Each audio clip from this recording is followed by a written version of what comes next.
package. Gold. Test failed. Are you ready to open? It's really loud. Okay. Guys, my name is Rachel Garnett. I'm a very grateful recovered cocaine addict. Hey, Rachel. Hi, Rachel. And I've had to get to sobriety since August 3rd, 1998. I'm very grateful for that. Okay, welcome to the open meeting of Fire.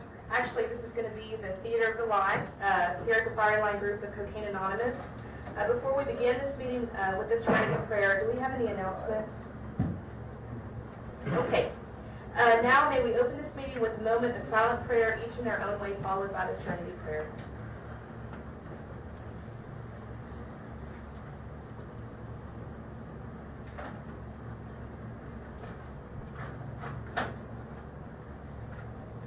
God, grant me the serenity to accept the things I cannot change, the courage to change the things I can, and the wisdom to know the difference.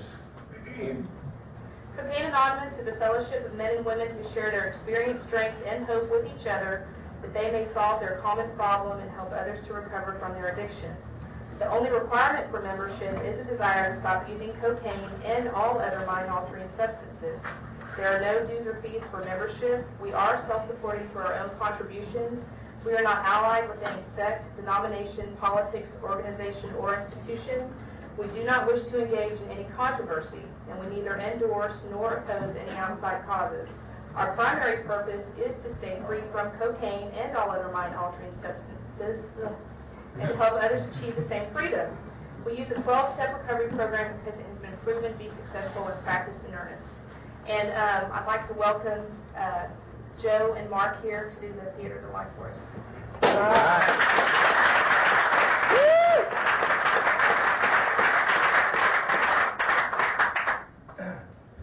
Hi, everybody. I'm Joe Hawk, and I'm an alcoholic. Hi, Joe. It's good to be here.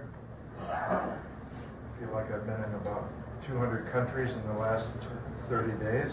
It's good to be here with friends.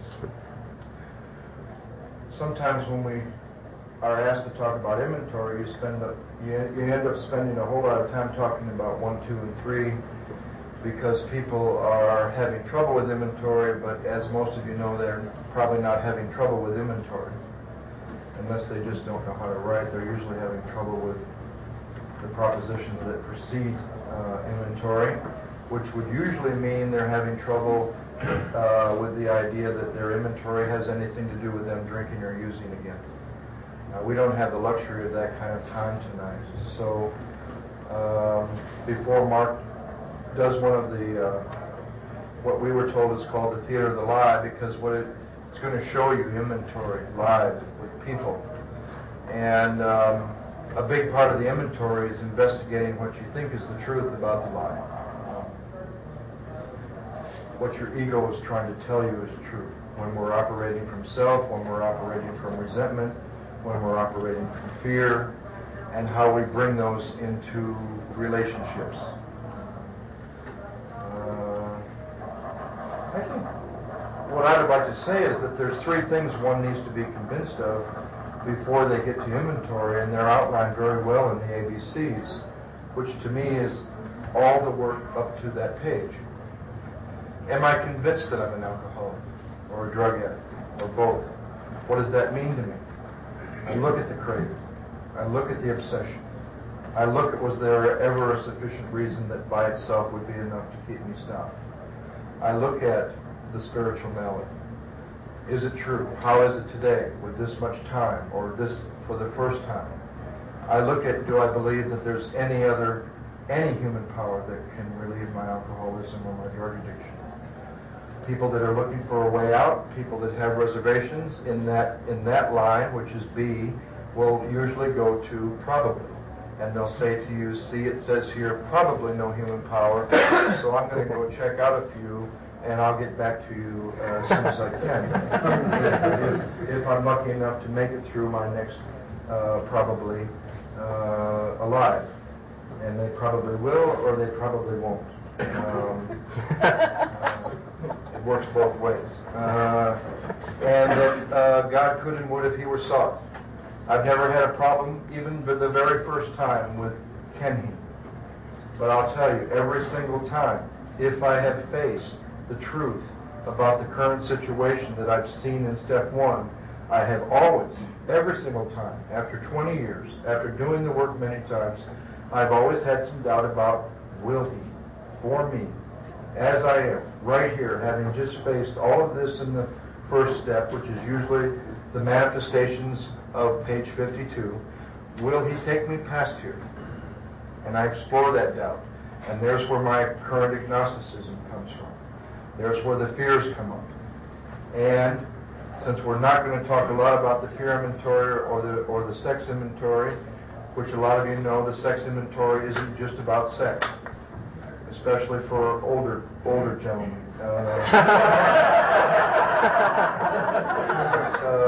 It's about relationships. The book is very clear. We subject each relationship to this test. Joe, one. Right. Was it selfish or not? And you answer those 9 questions.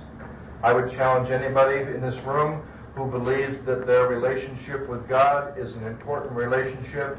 Next time you're in inventory, answer the 9 questions on your relationship with God. It's an eye-opener. Fear.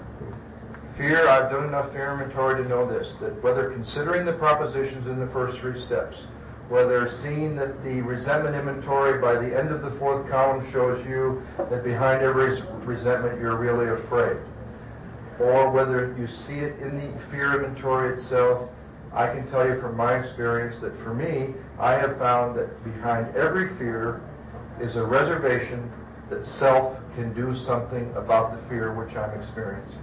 Every fear I have has to do with self-reliance. So whether I'm reviewing the first 3 steps, and because here's the proposition. Is it possible to come to the 2nd step, choosing God as everything or nothing, exactly the way the book says we should, fearlessly, without fear? Because if I'm afraid of drinking again, if I'm afraid of what I've seen in the first step, if I'm afraid of the stuff that's behind my agnosticism, how can I possibly fearlessly face this proposition? And if you can face those fears in the 2nd step, based on the work you've done up to that proposition of choosing everything or nothing, face those fears, look through them. Behind each and every one of them will be a lurking notion that self-reliance will work where that fear is concerned. Fear is about self-reliance.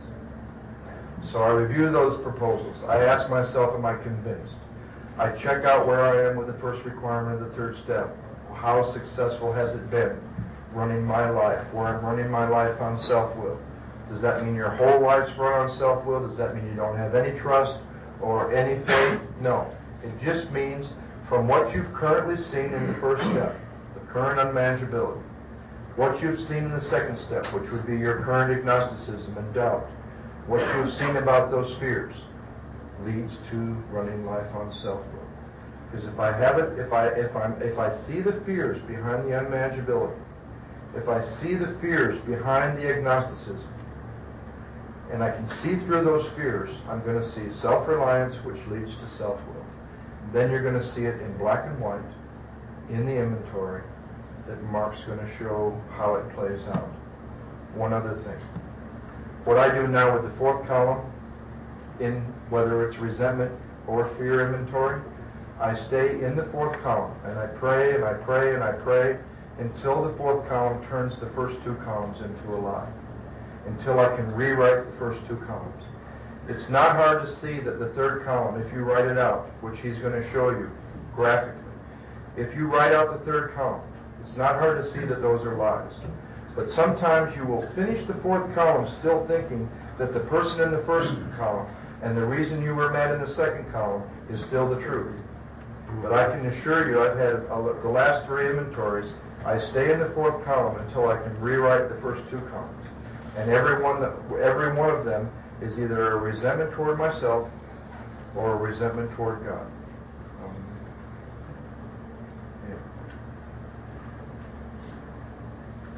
Need you know.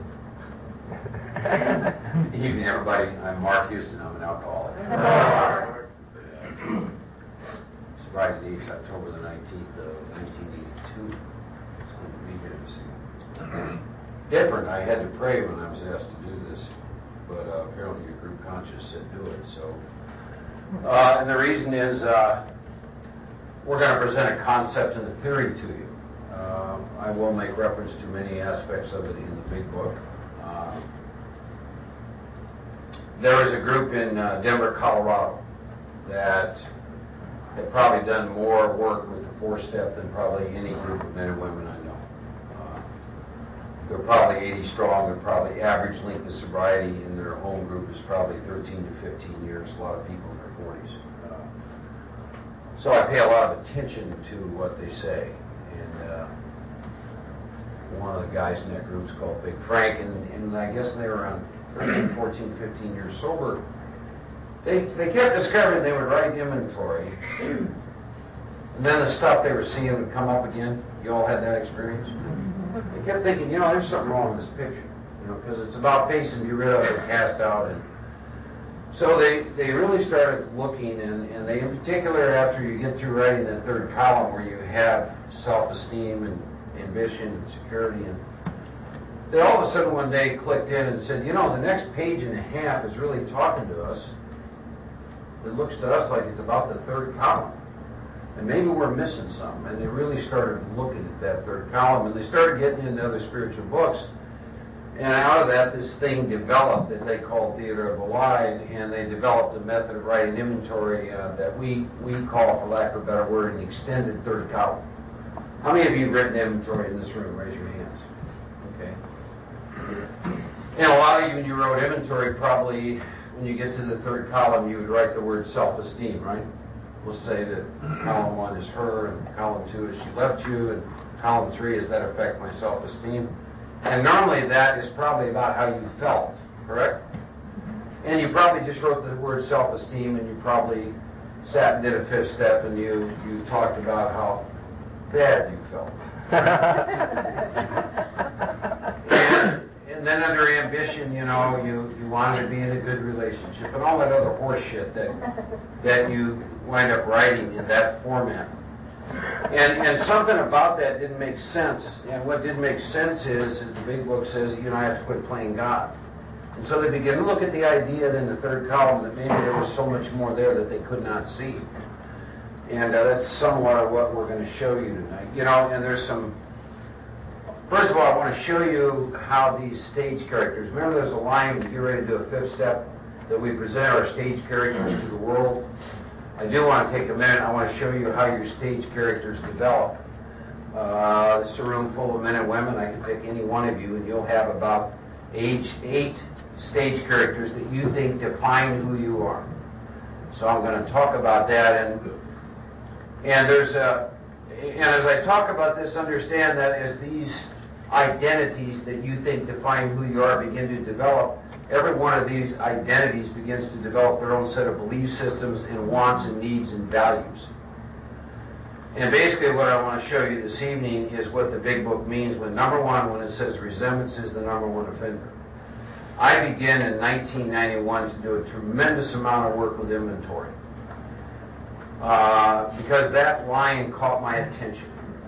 That resemblance destroy more alcoholics and drug addicts than anything. We don't talk about it much. It's in the book. There was another line in inventory that caught my attention that's never talked about anywhere. And that is that as we turn back to the list, for it holds the key to my future. Wait a minute. I think we ought to be talking about. What are they talking about? The key to your entire future is contained within this list. What do they mean by that? So I really began to look at that, and what I'll tell you about that, I don't know how many times I've written inventory since 91. I would say that I've read inventory somewhere between 50 and 70 times. So if you want to get experience with inventory, write inventory. You want to get experience with 5th steps, listen to 5th steps. So then I want to show you what you're up against. And there's other spiritual books that make reference to this, but from the time you're born, right away, the first identity you're going to get outside of yourself is you're going to be either the son or the daughter, correct? Right. Because you got mom and dad. And then you're going to be a brother or a sister, correct? Okay, and then from there, let's just fast forward and you start to get in school, and then the next thing that character, that identity begins to develop is a friend. You'll go along a little bit further, and somewhere in there you're going to be a boyfriend or girlfriend, right?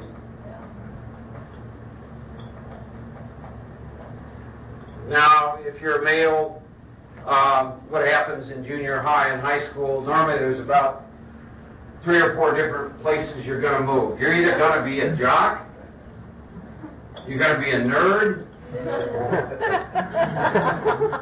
you're going to be hip, slick, and cool, smoke pot, whatever, right?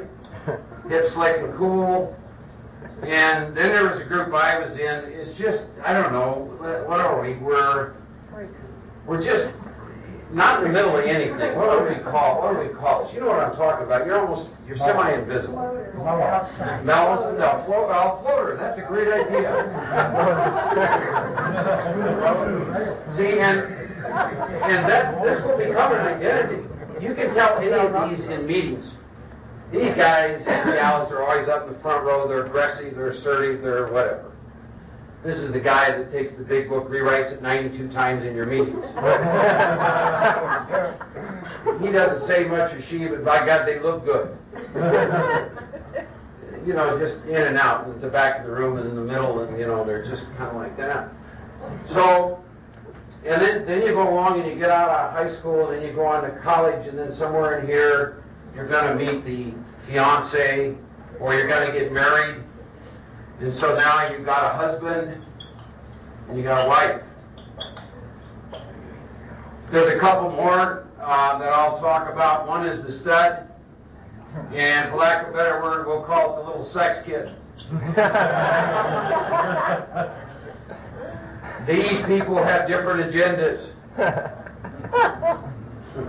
For any of you who've ever been married and the husband or wife cheated on you, the husband or wife did not cheat on you, but the stud and sex kid wouldn't admit it because they got different agendas.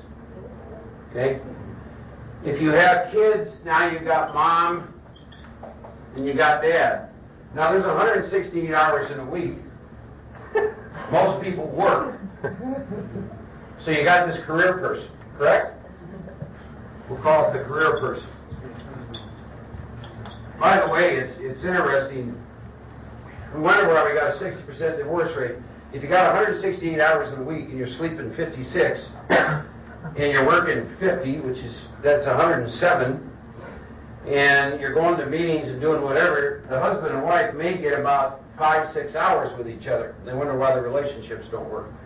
Or we wonder why we're poor parents, whatever, blah, blah, blah. But, so, one of the things as we do Theater of the Light to keep in mind is how much time do you spend in this respective role. That's critical. And I'll share a little experience I had with that.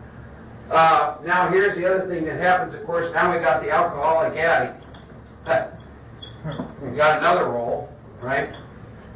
And then you get sober. Now we got, let's just call it Mr. or Ms. AA. Get sober. You got a whole new identity going on, right? One day you're drinking, you're doing dope. Now you're coming into CA, you get clean. Now you got a whole new one. Of course, this person's interested in spiritual stuff. Loving their fellow brother. All that neat stuff, right? I think that pretty well would define, each of us, men have a Rambo, and women have a Xena.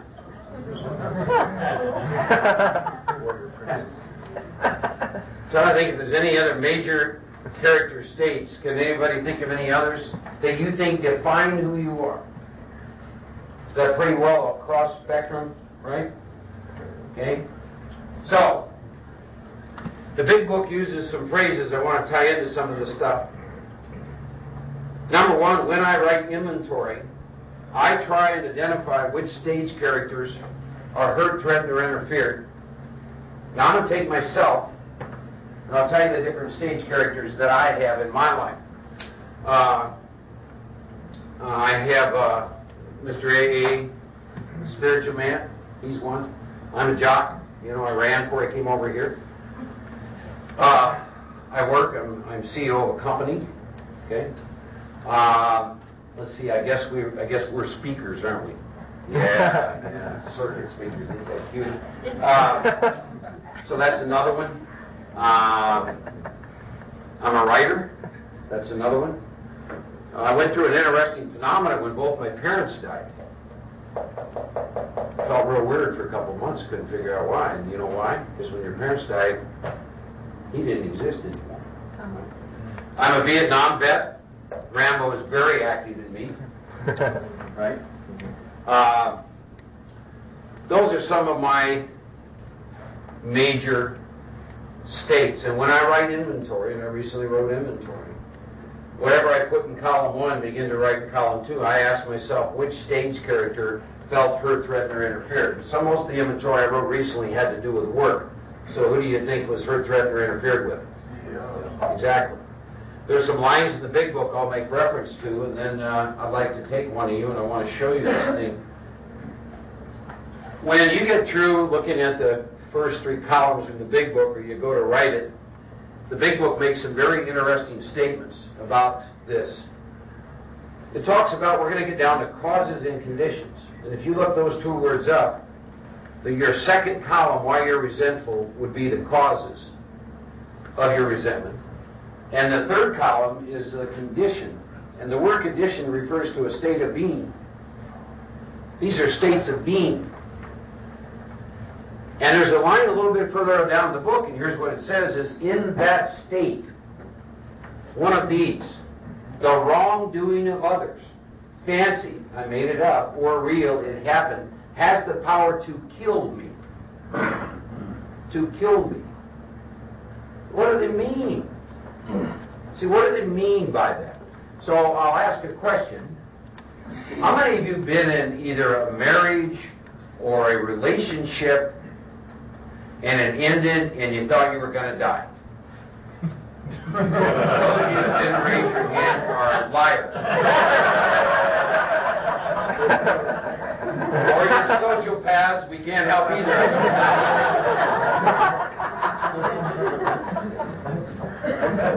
See, if you're a husband and a wife comes home and she says, I want a divorce, what does a husband need to be to exist? A wife. Exactly. And when she says, I want a divorce, he does not experience she wants a divorce. He experiences death. Death. See? In that state, the wrongdoing of others, fancy or real, has the power to kill. We'll tell you one little story, and then we'll have some fun. Inventory is fun for me. If you have this belief system that inventory is some arduous, painful process, I hope to pull you free from that tonight. Most of the time it looks like a little 4-year-old, somewhat immature 4-year-old wrote my inventory. Inventory can be fun, and I hope to show you that tonight. But I'm going to tell you a little story about the reality of this stuff. I got a pal down in Houston, and about a year or so ago, he sent me a newspaper, half a page, Houston Chronicle. And there's a story in there, and that story had to do with a couple who were married. He was fairly prominent in that city. And he came home one day, and he informed his wife that he was going to get a divorce, that he had a younger girlfriend. The article went on to say that what she did is that they spent a lot of time in the article talking about their beautiful home, and her friends, quotes from friends, said she really loved her home, and she was a great mother, she was a devoted wife, and a devoted church member. So there were 4 things. The article went on to say that the divorce got a little nasty, and he wound up, looked like he was going to get custody. I don't know how he did this, but somehow he got in the house. She got moved out. And then here he is, he's getting divorced and married to a younger woman. And the reason this article was in the paper is this woman had taken a gun, and she had killed her children, and she killed herself. Is this stuff real? You better believe it's real. when he came home and said to her, I'm out of here. She had 4 states of being that she thought defined who she was. And when he said that to her, they're all gone. She was fighting for her life. Right? Does it make sense? I have my own experience, and then we'll do some stuff here. When I got sober in Denver, I went to work for a company there, and I was working 60 to 80 hours a week. And I worked for them 8.5 years. And I resigned that position, and about a year and a half later, I just almost checked out of here. And after I got through that experience and started doing a lot of work with inventory, I realized at that time that about 80% of my identity came from that job because of the 168 hours in a week, that's where I was spending all my time. I was so identified with that job, and I was no longer in that job, that I experienced my daily life as though I was dying and didn't even know it. Didn't even know it. Almost took myself out of here behind that. And that's why when God started getting this information, and I began to take a look at inventory, and I began to write inventory in this fashion, I became a free man. I lost my attachments to any roles. My life is a lot of fun today. I get up in the morning, and I go, oh, we're going to start out being the spiritual man. We're going to do a little prayer and meditation. If I go run, then we're going to shift out again into the jock. And the jock's going to go run and come back, and then now we're going to drive out to the company I work for, and when you drive in the gate, now I get to be the CEO. And then you go down and you get a talk. Oh, now I get to be the talker. But you see, I'm not attached to any of it. You can take all of it from me, because none of that is who I am. But it almost killed me. Okay? Ending of relationships has almost broke my heart in two. Let me tell you how that looks today. God bless you. Go in peace. There's 2.5 billion of them out here. Snap. Job is boom. You follow me? Because none of that defines who I am, because it almost killed me. So you get the idea. You get the concept. Okay. So what I would like to do. Is there anyone here who's recently written some inventory they'd be willing to let us have a little fun with? Anybody? Who's recently written some inventory? They're trying to project, Catherine. Well, if I don't get a volunteer, I'll pick someone. But just so you know this, I can pick anyone in here. Doesn't make any difference. But has anyone recently written inventory they'd like to? Okay, come on up here. All right, Pete. Go, Pete! All right. Now, you know, when I switch this on, I turn mine off, and then we just work off this, right? Okay. Test. Is that working? You can hear that okay. All right. So, Keith, tell me what's in column 1. Mom. Who's writing this inventory? Son. Okay, we got the son, right? Now, as we do this, I want you to think about some things. Imagine that you're just the son. The son has a set of belief systems, needs, wants, and values. That began very, very early in life. Okay? And obviously, this inventory is going to reveal that some of those needs are not being met, or something's hurt, threatened, or interfered with. So, what is column 2 on mom? She beat me as a kid. Okay, she beat me as a kid. Okay, what else? Controls me. She controls me. Okay, what else? Does things with my money without asking me. Okay, does things with my money without asking me. Okay? Favors my older brother. Oh, I understand that.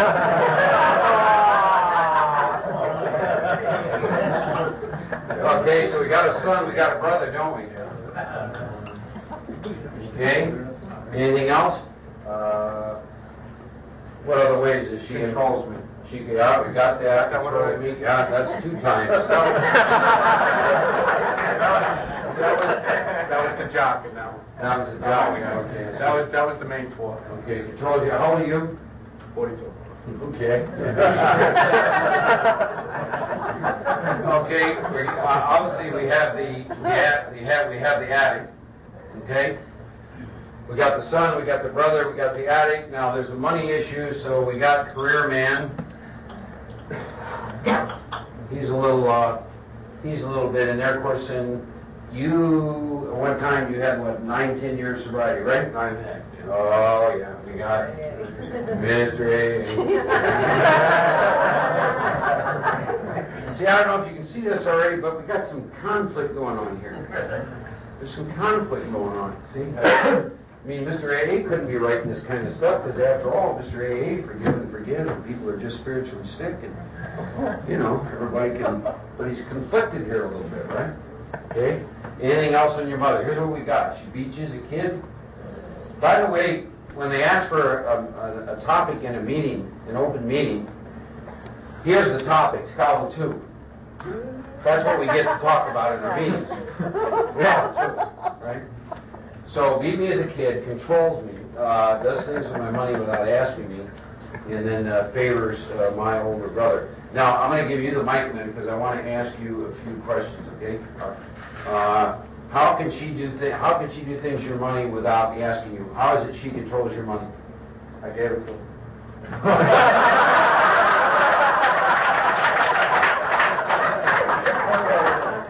Yeah. What was the reason you gave her the money?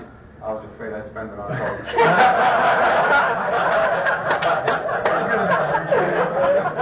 I kind of had a sense there was a little bit. Tell me about your older brother. Is he an addict? Is he He's alcoholic. okay? Is he in recovery? Is No, he's active. Okay, he's acting. Okay, but she favors him. Yeah. Okay. Now the controls me. Could you elaborate just a little bit? Because you're 42, 43 years old, right? Yeah. Okay. Do you live at home? No. Okay. How does she control you? She controlled me by me always needing her. Me needing her. Okay. Good. Okay, so let's go to the third column. You got self-esteem, right? Yeah. Self-esteem is how I see or feel about myself. And the two most creative words on the planet are I am. So when we write our third column, we like to start with the words I am, and then we like to fill in. And typically when you're writing self-esteem, there are two components to this. See, how many of you written inventory where your third column looks like you're into self-pity? Yeah. Okay? See, there's a problem with that. Here's why. Self-pity and playing God don't fit the same box. So your third column should never reflect a victim stance. Your third column should reflect how are you playing God? How are you playing God? You understand? Because if in fact it was just a victim stance, you'd just be saying, well, I got what I deserve. But you're resentful. Resent means to revisit. You're angry. And the reason you're angry is you're playing God. High self-esteem. Yeah. Not low self-esteem. High self-esteem. Right? And if low self-esteem was the truth at the core of your being, you wouldn't be angry. You would just sit there. I don't deserve you anyway, honey, as she walks out the door. Low self-esteem is a big lie that's sold to us in relationship to a resentment like this. It's usually based on just a little too much self-esteem. Okay, so, under self-esteem, I am. In order to write the second column, you're playing God, you're sitting in judgment. So, let me ask you some questions. Do you view yourself as someone who's non-controlling? Treats others equally? No. No? Okay. When you see the word self-esteem and the word I am, how would you fill in the blanks? It's self-esteem in relationship to what you've written is how you see and feel about yourself. What would you fill in under I am? I am low. Go ahead. I am low. You're what? Low. Okay, I'm an addict, right? I'm irresponsible. I am non-deserving. Okay. This is good. Okay, what else under I am? I'm non-deserving. I'm scared. I'm low. I'm scared. Okay? Here's what's interesting. He resents her, yet he's presenting low self-esteem. Do you see something wrong with this picture? Because he's really starting to get angry about the fact she's spending his money without his permission and approval. So see, this is the trap of the ego. There's a part of him that's saying this, but it's not true. You're angry about she's doing that, aren't you? Yeah, well, Yeah. Let's go on a minute. Pride is how others see you. You start out with no one should. Fill in the blank.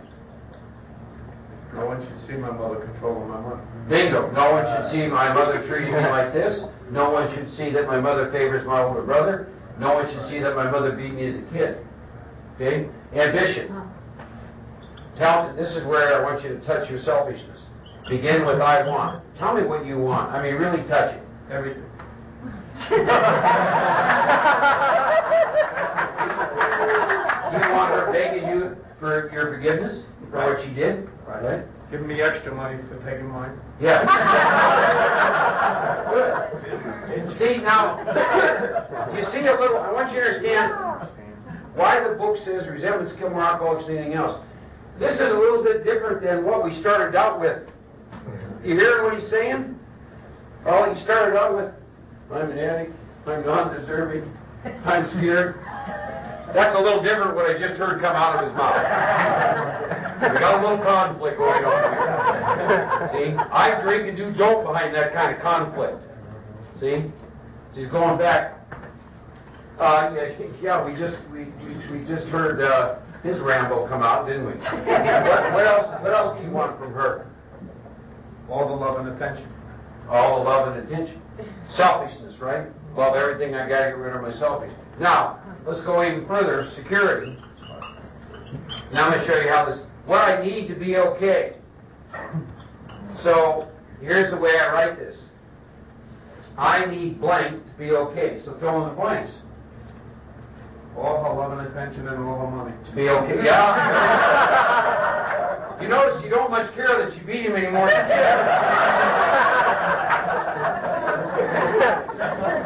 Now, a therapist has a lot of fun with that stuff, right? But if you notice, it just isn't coming out anymore. See? Money. I am my money. Right? Personal relations is same-sex relations. That's kind of maybe friends. How your friends view you, right? And then you've got sex relations. Sex relations could be your belief systems around women. Mothers shouldn't treat sons this way. Mothers should be fair. Correct? Yeah. See, the son has written a script of how a mother's supposed to be, correct? We play God. She's written a script. What does it look like? She should be kind, loving, treat everyone equally, raise him in a loving, nurturing, caring home.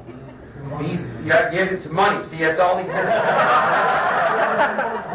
He's long past any of that. Now we're getting down to basics. He just wants the money. But you see, remember when Joe made a statement? Because I'm going to, for humor, I'm going to do one of these boy-girl ones. But you remember when Joe said, we haven't even written the fourth column. Are you getting some idea how your fourth column can roll out of writing like this? You see his selfishness? You see his dishonesty, his self-seeking, right? His self-centeredness? You see how that rolls out? Do you see that based on everything he said already, this evaporates, doesn't it? She doesn't control him. Through his selfishness, through doing dope and doing everything else, he gave up all rights to his money and everything else. He gave up any right to control his own life. Because he was irresponsible, didn't he? That's a lie, right? Of course, we already know about the money. He gave the money because he was afraid to death. He'd spend it all on... He gave it to her and he gave her control of the money. That's a lie. Based on what he's told us so far, no wonder she favors the older brother. First part, you don't touch that. There's nothing about that that's okay. But here's the deal. He's not a kid anymore. That's why I asked him, how old are you? Do you live at home? What has he done with this since that happened? See, what has he done with this information? See, it's like I was a Vietnam vet. How much mileage I got out of that? Bingo. To feed my own selfishness. Correct? See, this is not a bad judgment about is this right or wrong. Of course this is wrong. The book goes on to say why this happens. This is what spiritually sick people do, don't they? Yeah. Right? I mean, this woman didn't wake up one day and said, I got nothing else to do. I think I'll beat on Keith. Now, I suspect, knowing Keith like I do, I suspect he probably took a pursuit, a course of action that perhaps made it very difficult for her not to beat him. I mean, I looked at my childhood. I wouldn't want her to raise me. Right? But we've recently been in New York, and we do know that there are people that do wake up in New York and say, I don't have anything better to do today. I think I'm going to beat on them. But we've yet to do one of these things where someone won't say in the fourth column when we get to it, how does a 7-year-old, 8-year-old, 9-year-old, totally innocent, totally pure child see their part in the fourth column for being beat, molested, horrible things that go on in the world? You don't see your part. You were pure, innocent. You look at what you did with it for the next 20 or 30 years that was selfish, self-seeking, dishonest, and rooted in fear. Right. Okay, give Keith a hand.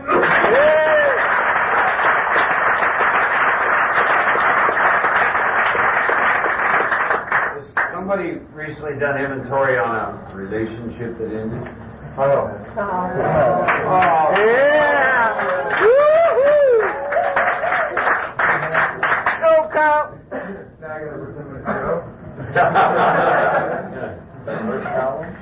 And do the opposite at the same time with a her that's recently... Me? Huh? Do we have a lady in the audience who's recently had a relationship end? Oh, come on. All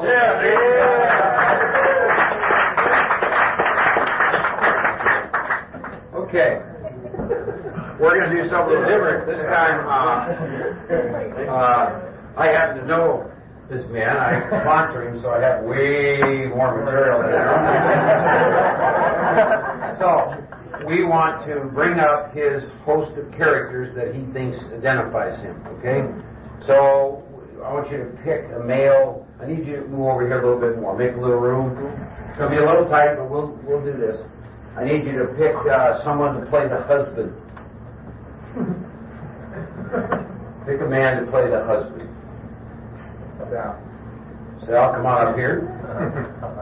Now, when I ask you to play these roles, here's the deal. You're in a one-act play.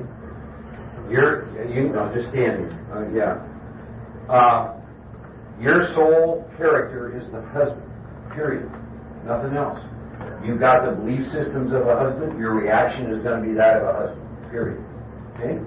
So you're going to be the husband. You're going to be that character in the one-act play. You happen to be a husband, so I know you can do this very well. Okay? We need Mr. A, the spiritual man, to choose someone.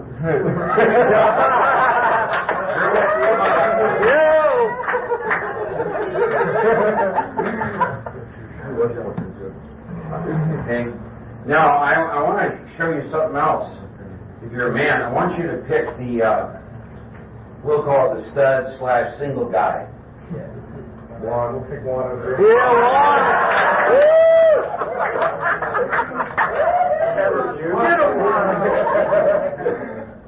Okay. Now, You've got too many characters. Yeah, that's okay. No. We're going to limit it below. Obviously, when a relationship ends, money quite often gets involved, so we need someone to represent your money.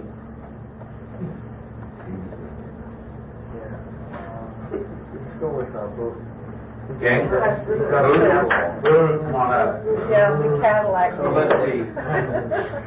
What other, I'm trying to think what other main careers. Of course, we got the attic sitting here. So we got money. I'll say that's money and career, right? You're what again?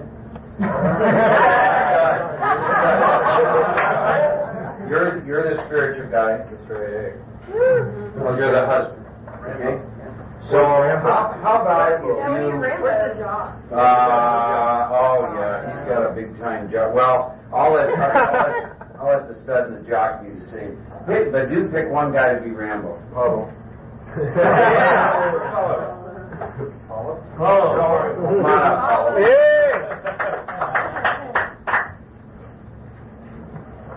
And what I'd like you to do is, I want you to kind of tell the audience, if you will, how it came about, where this idea was that this relationship was going to end. I want them to have some idea of the scene, if you will. Okay. We got married like a year and a half ago. Moved to Dallas. She got loaded. And then everything kind of started to go downhill from there.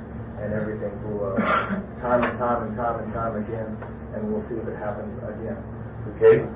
So some of your second columns could be everything from she relapsed, right? Stayed out all night. Okay, so she relapsed. So I'll write a couple. Go ahead and tell me. So she relapsed. She stayed out all night. We got some inventory. Okay. Doesn't work the program. Lies. Not fiscally responsible. Can't keep a job. Can't keep a job.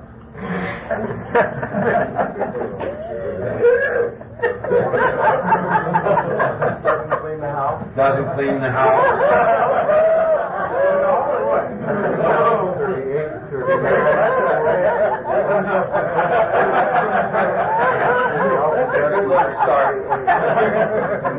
So, let's lay out this scenario. Let's start first of all. I want to give you the reaction initially. I just want to start. Now, you guys all remember your roles, okay? And I'm going to start with the first one, that she's relapsed. Now, within each of these stage characters, so we got the stud, and you're coming in. Your money, stud, spiritual man, husband, Rambo. Okay, Mr. Violence. Within each character, there are two. How many of you read the book Don Miguel Ruiz, Four Agreements? There's a judge and a victim. Behind your relapse, initially, the first reaction, what was it? Was it anger or pain? When you first heard it? Anger. Okay, so the judge. So here's what I want you guys to do. I want you to respond to this information. You don't know each other exists. You've got your own identity. You're fighting for your own existence. Okay? So we'll start with you. You're the husband, right? And she's just reported to you. How'd you find out? She lied. I saw it. She lied about it for 2 weeks, and then she got really fucked up and couldn't talk or be coherent at all. And so I kind of knew, and so she kind of told me. Okay. So I want to. Tell me your reaction when your wife, because they were both in the AA, by the way. They were going to be the AA couple that the universe always looks at. Tell me your reaction about she got loaded. How come my wife let me down like this? Okay. Victim. That's the victim side, right? Right. What does an AA husband need from an AA wife? She's got to be working a solid program, blah, blah, blah, blah, blah. She got loaded, right? Okay. Now we got the spiritual man. What's your reaction? She's a precious child of God, and I should let her do what she needs to do.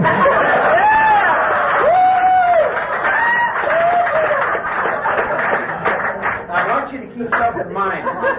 He's sitting home alone, and this dialogue is going on. The reason I know is about 15 minutes after this started, he called me. And I got to talk to different stage characters for about a half hour. Okay? Now, what is, Mr. Scott? yeah, Mr. Stud, what is your reaction to this? Now, there's a component of this. She was out all night, correct? Right. Now, what defines him is sexual powers in bed. Do you think he's got a little bit of fear going on that she was out all night? So what's your reaction to this? Here's the reason for me to get out of the marriage and do what I want to do. Okay, that's one piece of it. Right. But then what's the other piece? You're threatened. Right. She's out all night. Because after all, you know, you're... Sex with another man. Yeah, right. So how do you experience that? How does that make you feel? Insecure. Bingo, talking to the mic. Insecure. I'm insecure. I'm not good enough for her to come home to. Right. Oh my God, my masculinity, my sexuality. Right? Found somebody better. See? Found someone better. Yeah, that's good. Okay, now you're the money man, right? No, he's the one. Okay. Why don't you talk about how you feel about this? Because you can see where this bus is going. It cost me a lot of money. It's all her fault. Bingo. His money defines him, gives him security, gives him, right? Okay. I'm gonna have to lock. You're going to have to what? I'm gonna have to lock my shit up. Yeah, so you don't sell it, right? I'm the Rambo. I think at first I would probably react by. Bring it I up. think at first I'd probably react by, I can fix this shit, Yeah. and then I would say, screw her, I'm taking off. Okay. Yeah, exactly. Taking off her head. Now, I'll tell you something else that starts to shift and move as he went through this for a while. Pretty soon, this character, Judd, he thought this was okay. He realized there's 2.5 billion women out there to choose from. So he started to get excited, right? So money man still had struggles. The spiritual man, money man, spiritual man had a lot of struggles. But what's he do? He's supposed to, what do we learn in AA? She's sick, blah, blah, blah, blah, blah. So he has all this conflict going on. Now here's what happens. He gets up in the morning and he starts his day doing his prayer and meditation. And then in between his prayer and meditation, imagine the committee meeting. When you hear him talk about the committee meeting, this is the committee, ladies and gentlemen. You all got yours. So you can't have any integration. There's no peace in this. Not only that, but you think these things define who you are, which is why there's claw marks all over this stuff. I don't care if it's a job, a relationship, your image of yourself, there's claw marks. That's why you can't let go of anything. You follow? This is why in that state the wrongdoing of others, fancy real, has the power to kill you. This is why the book says resentment is the #1 offender, it destroys more alcoholics. Can you imagine the pain, the conflict, and the turmoil, right, that he went through? And I know that because I'm responsible. I know what he went through with this. This was conflicted. The reason you're writing inventory is you're trying to get pulled free.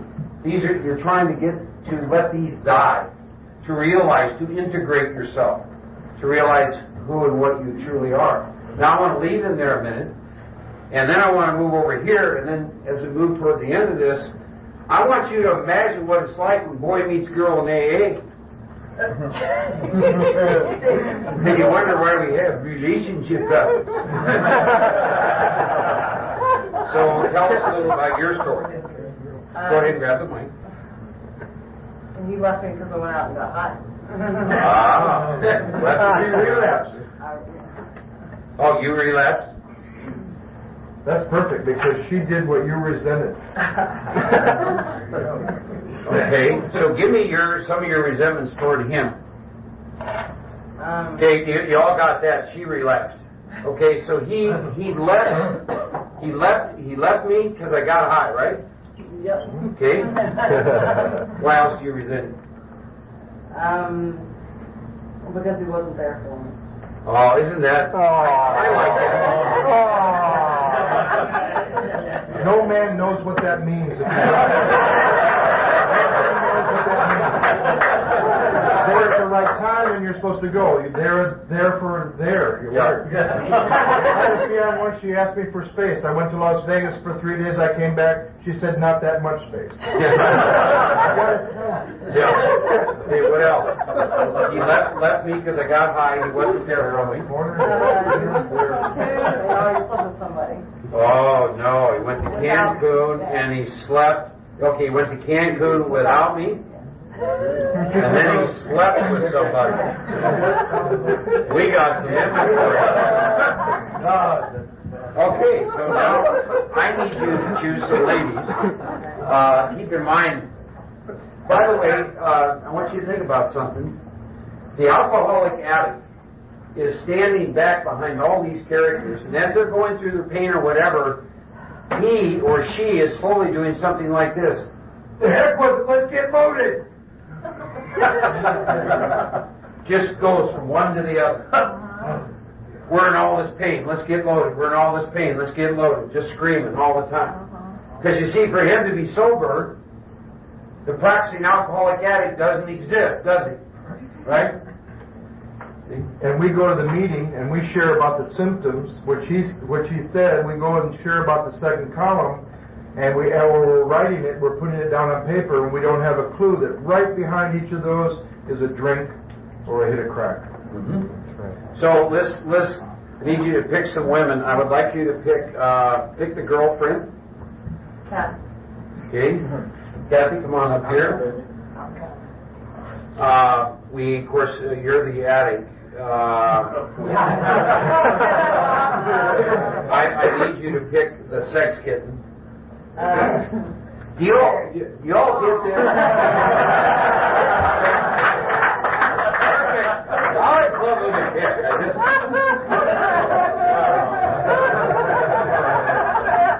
Do you all get this, that the boyfriend and girlfriend and husband and wife are completely different from the sexual energy piece? Do you all get that? You understand that piece? It's important you understand this piece. I'm going to say this. The husband has never cheated on the wife, and the wife's never cheated on the husband. Because a husband, what is a husband's belief systems? I am to be monogamous, committed, till death do us part. The husband, it is impossible for the husband to cheat on the wife, because it's no part of the belief system. Then over here you got the stud. Whole another agenda. Right? You understand what I'm saying? See, if you don't break this stuff down, you have no integration. Same with boyfriend, girlfriend. The boyfriend would not cheat. Stud would in a moment. You follow me? Because what would be a boyfriend's belief systems? Did you have an agreement that you would be monogamous and committed to each other? And here's my fiance, of course. See? You understand you see the difference? Follow me? So, I want you to understand that. So, that's why I distinguish between, call it the sexual energy versus the girlfriend. Because they have completely different agendas. Does that make sense? What are the components? How old are your parents? So you got a daughter. Yeah. Well, it was your fiance, correct? Mm-hmm. So your parents were impacted by this breakup. Yes. Were they? Okay. So I'd pick someone to play the daughter. Holly.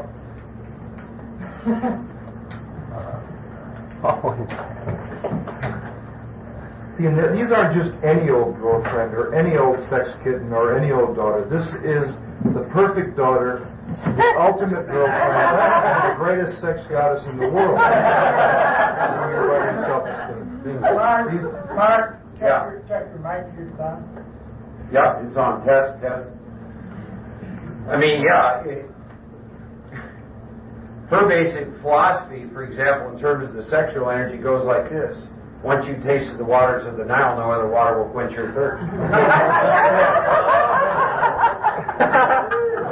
Unless you got See what I'm saying? So when this kind of stuff happens, fighting for my life. I'm fighting for my life, my very, very existence, right? So let's see. I'm trying to think. Of course, in the middle of this, you've got this. Now you've got this Miss AA spiritual woman you're developing, right? Correct? So pick one woman for that. Kelly. Okay. So go ahead and stand over there. That's fine. All right. Now let's go back to something. When did you get the information that he went to Cancun and slept with someone? By the way, how did you get that information? He told me. Okay. And so, here's what I want to go back to. I want you all's reaction to that information, right? Say, now you know what your role is, right? You're the, actually, the fiance has more power. It's a whole other deal, right? Was once until last week. Yeah, I know. So, fiance is different than a girlfriend, Oh, yeah. right? Oh, yeah. Deeper commitment. Oh, yeah. The hooks are deeper. Well, now I want you to think about this. The belief systems shift when you go from girlfriend to fiance. Am I right? Yes. That's my experience. Yes. I went through a shift. Right? So I want to know your reaction when you heard that he went to Cancun and slept with another woman. Okay? Because that information said you don't exist, right? You see, you don't exist, right? Okay? Now, what's your reaction to that? I'll show him. I'll go get somebody else. Okay? Or That's one part, and then yeah, the other side of it is, oh my God, I must not be good enough. bingo. That's going to be her initial one. Yeah. The other one she talked about certainly will rear its head. I'll show him.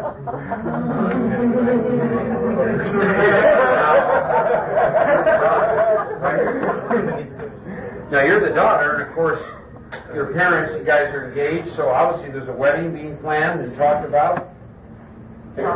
Talked about. Okay. So yeah.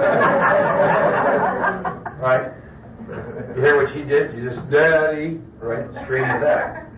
Now, you were in sobriety for a little bit, right? When you got this news, right? Right. So you've got this spiritual woman. So what's your reaction to all this? He must not have God in his life. He's sick, and I'm powerless over this situation. But you see, I was around her when this happened, and she just shifted. It was fast. I sat there for about an hour and watched her. Just her whole face would change. The fiance would just be.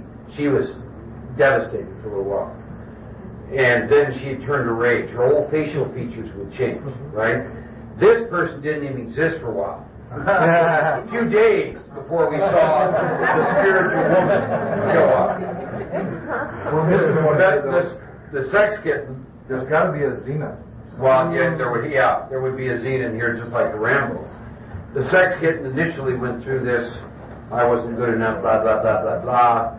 And we soon saw in her. Oh, there's a lot of other men out there. Daughter went through 2 stages too. Remember I told you, take each one and they've got a judge and a victim? Right? So, I mean, I saw this thing lay out right in front. So then our whole deal was write inventory, and then pretty soon that one began to materialize. Now, because we're getting close out of time, I want you to imagine this. Boy meets girl in AA. This is what you mean.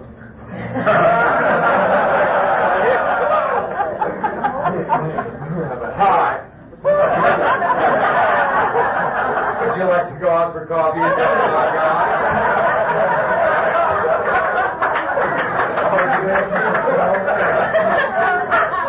Table for the bourbon?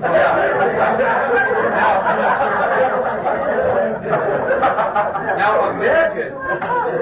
imagine this, right? Because initially when Boy Meets Girl on the AA campus, which two characters are pretty predominant fairly quickly? Well, no. The spiritual is the disguise. Yeah, the sexual energy. Until the first Lord's Prayer and then say, lead us not into temptation, and the sex goddess and the lover are right there looking at each other. Yeah. Right during the prayer. And they get the whole thing going, right? And then you get caught up in that intoxication, but pretty soon these other characters start showing up with all their subsequent belief systems and all their character defects and all. And then, I mean, I'm trying to imagine this because there's no integration in any of this, is there? See, I want you to think of your own lives. I want you to think of how real this is. You experience this as a state of being. And the reason why we're all exhausted in meetings at night is we get up, we start out as the spiritual man or a woman. Because we're in AA, and of course we've got to do the 11th step, and we're going to do our prayer and meditation.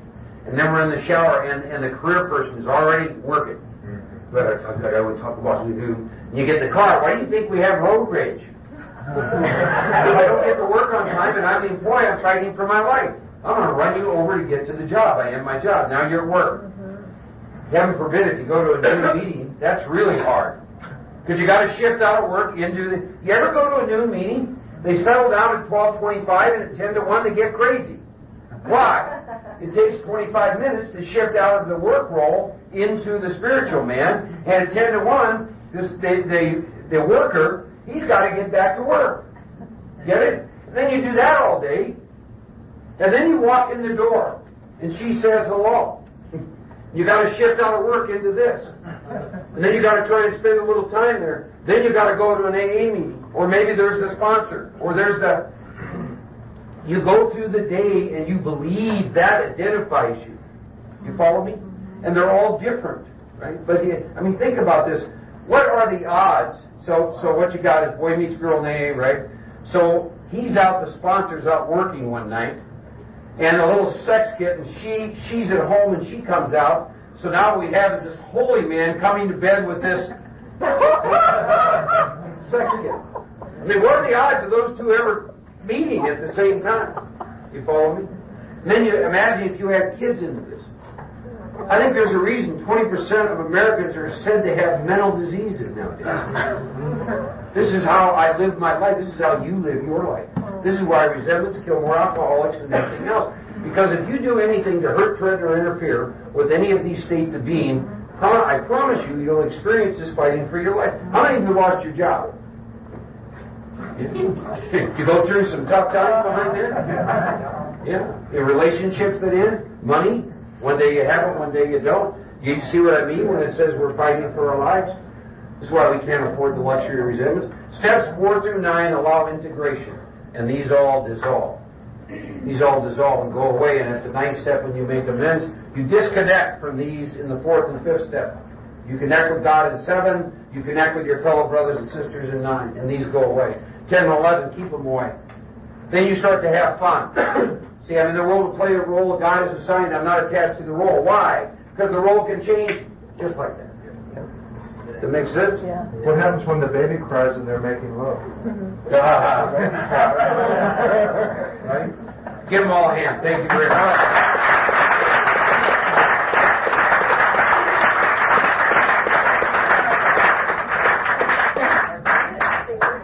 Joe, you got any other comments? Or? We can go on a couple minutes. Huh? Yeah. So here's the trick, though. There's a trick to this.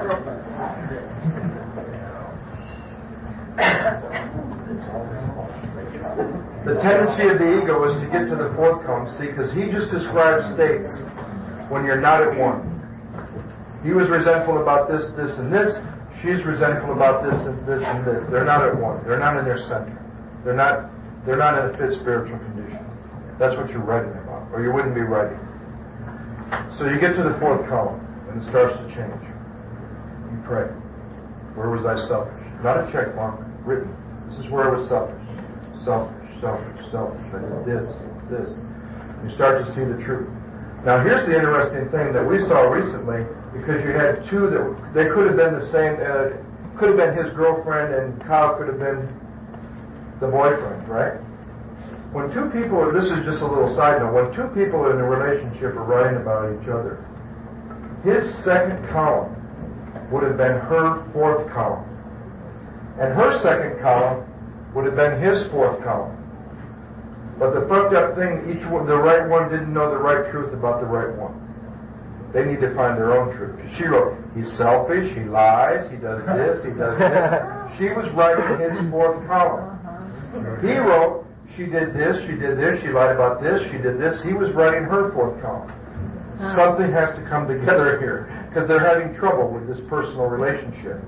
You get to the 4th column, the ego's going to try a very interesting thing. You see a piece of truth, you see a piece of truth.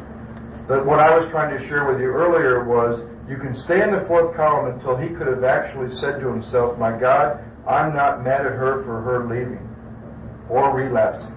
I'm mad at myself for what I did with selfishness, dishonesty, self-seeking, and fear that drove her away, and she damn near had to relapse because I was doing this and this and this and this, and the opposite for the other person.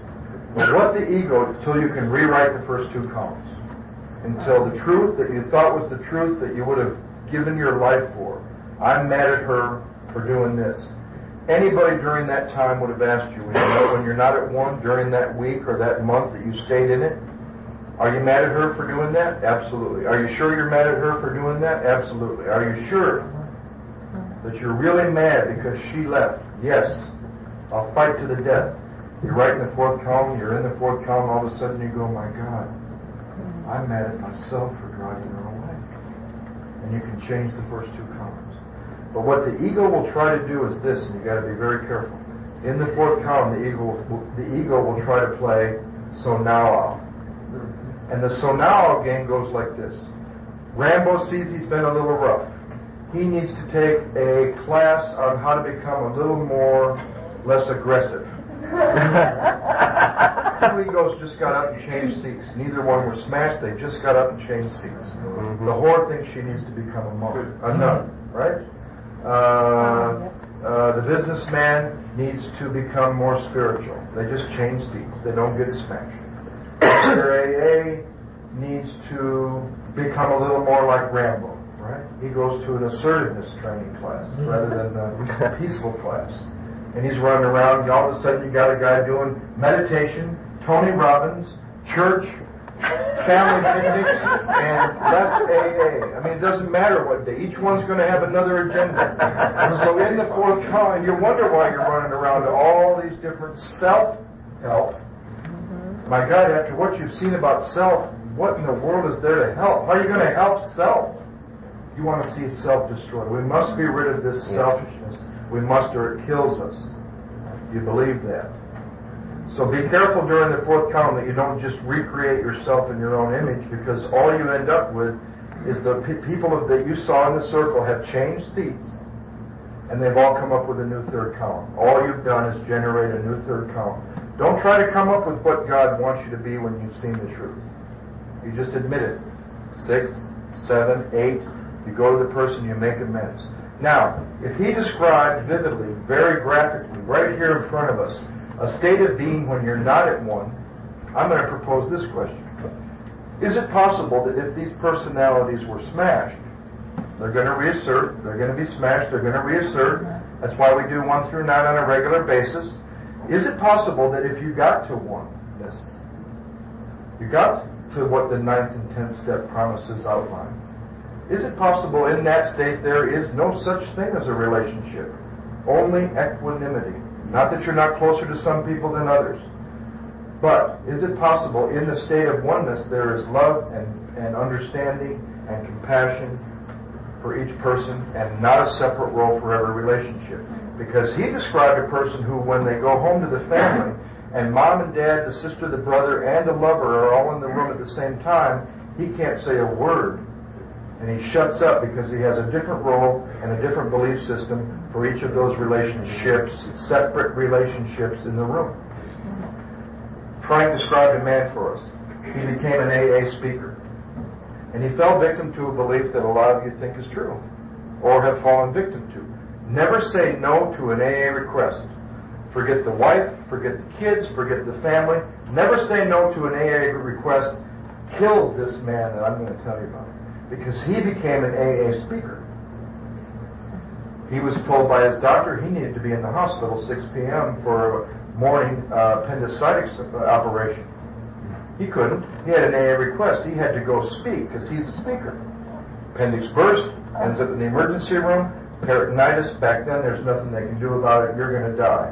It's going to take a long time. Frank would visit him in and out of states of consciousness. Awake, sleep, awake. And during those 16 days that Frank watched him die, he said each day almost, when he would come to consciousness, another personality would drop down by things he would say like this. He'd say, you know, Frank, I wasn't the greatest husband in the world, but you know what? I wasn't the worst. And he'd feel another one drop. And you know, I wasn't the greatest father in the world, but I wasn't the worst either. And he'd feel another one. And on. He said, this man took 16 days to get free, and he had to die to do it. We get to do it right here. It's about life and death when you're dealing with these personalities. So don't play the so now game in the fourth column. There is a state in experience the big book talks about, the 10-step called the position of neutrality, in which you're in the world to play the role that's been assigned to you, but you are not the role. And you can do that role with power and peace and a sense of direction. And it will change. You and I live in a world of impermanence, attached to God, attached to the moment, so you don't attach to the role. We destroy people's lives with these different roles and our need to think that they define us. We rob people of dignity and a lot of other things. A couple of comments. There's such a shift from when you're done writing the first three columns. I like to just call it a spiritual bridge, but it's back to this key to the future, and it starts to explain the key to the future. And here's what it is. It says that the people I wrote out in column 1 and what they did to me in column 2 are perhaps, I stress that word, spiritually sick. And they're going to start to introduce me to a concept, and the concept is, what does it look like when somebody's spiritually sick? It's a new concept for most of us. And it goes on to say that though I don't like their symptoms, what they did in column 2 and how that disturbed me, my third column, they, like me, are spiritually sick. So they tell me that a second time, then they give me a prayer, and then they go on and say, we need to avoid any retaliation or argument against this person, because that is now we treat a sick person. And it always brings up images in my mind of somebody dying of cancer or something, and they did something to me, would I be upset? Of course not. I would have great compassion and understanding. And they totally pull me away from this idea that this person is intentionally doing this to me. And then I said, I'm going to totally disregard this, and I'm going to ask myself, where am I selfish, self-seeking, dishonest, or afraid? See, if your inventory does not reveal to you that all your troubles are of your own making, you will never go through life with any sense of freedom. See, the gift that I know is that all my troubles are my own making, including my perception of things. And it's from this position you can love. It's from this position you can have compassion. I quit working with forgiveness years ago. Here's why. The part of me that would need to forgive no longer exists. Forgiveness is another trap of the ego. This says we're going to face and be rid of, with God's help, I can be entirely rid of self. You've got to get rid of that self that feels the need to forgive. What's there for to forgive? What's there for forgive if someone does something who's sound asleep, dreaming they're awake? Yeah. I mean, who's sicker, me or them? You follow me? So, it's powerful stuff. If you haven't written inventory for a while, I encourage you to write inventory. Have fun with inventory. Don't let it be arduous. Take a look at these stage characters you think define who you are, but have some fun with this stuff. Thanks, that's all I got.